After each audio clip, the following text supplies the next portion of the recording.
Hello and welcome to Press TV's Top 5. I'm Marcia Hashimi. Thanks so much for being with us. First story this hour takes us to the nuclear situation to Vienna, where nuclear negotiations between Iran and the P5+1 seem that they will miss the June 30th deadline, but only by a few days. Negotiators in Vienna say that they need more time to overcome the remaining differences.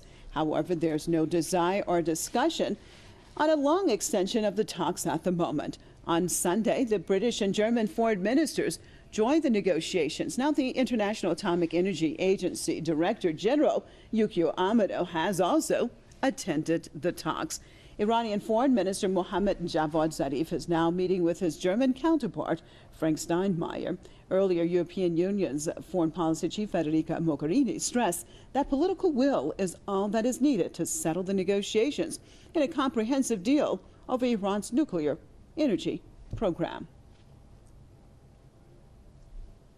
Let's cross over to Vienna, joined by Press TV's Homa Lizgi. Homa, good to see you. Fill us in. It's been a busy day, obviously, so I'll let you take it from here. Yes, Marzi, I'll start by saying that as we speak, a meeting is now underway between the Iranian Foreign Minister, Mr. Mohammad Javad Zarif, and the EU High Representative, Federica Mogherini, taking place. After that, we're going to see later on a meeting between Foreign Minister Zarif and his US counterpart before Minister Zarif goes back to Tehran. And then after a one-day stay there, he'll come back to, again, join the negotiations, and the foreign ministers will also be over the next few days coming and going. We had the arrivals of the German and British foreign ministers today as well. I think only it's the Russian foreign minister who's left. He's probably maybe coming here tomorrow or the day after tomorrow. Now, we shortly heard a speech being made, a short speech being made by the German foreign minister, Mr. Steinmeier.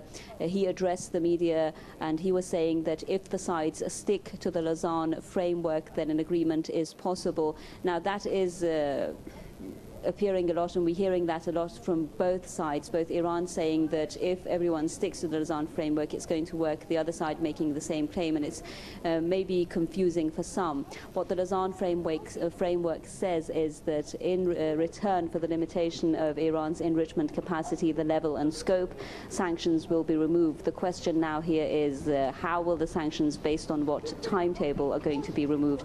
What I'm hearing from various sources and analysts on the ground here, Marzia, is that when an agreement is made, whether it's in the next week, in the next few days, on the deadline, etc., we will have to wait at least 52 days for the US Congress to review that agreement or that comprehensive joint plan of action.